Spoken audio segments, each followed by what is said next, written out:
Evening. Evening. My name is Kuyapaul,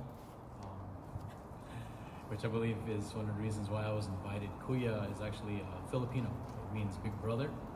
So I'm Big Brother Paul. I was invited by Tanya to read and also to read a translation for the poet that'll be coming up next.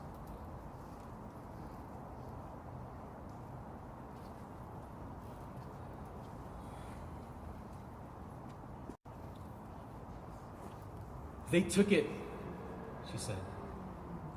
They borrowed it and are not bringing it back. My Lola, or grandma, implored that very morning as I walked in after work. She refused to believe that this sewing machine that had brought her so much joy was stolen by her friends, only to be replaced by a brand new unit of the same brand. It was well made, she would say. Hands folded in frustration, her brow crumpled in dismay that never again would she be using the machine where thousands of meters of string once mended the livelihood of my family.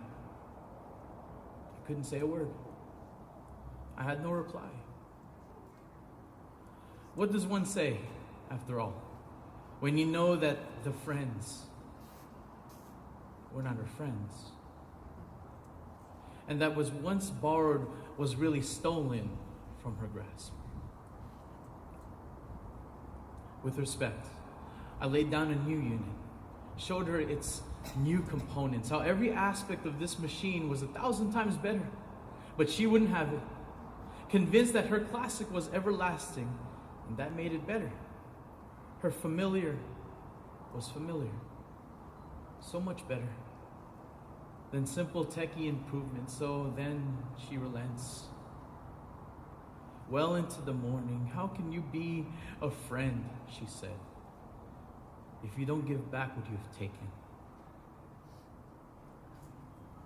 Yet deep within my heart I cry, it wasn't your friend, dear Lola, it was time.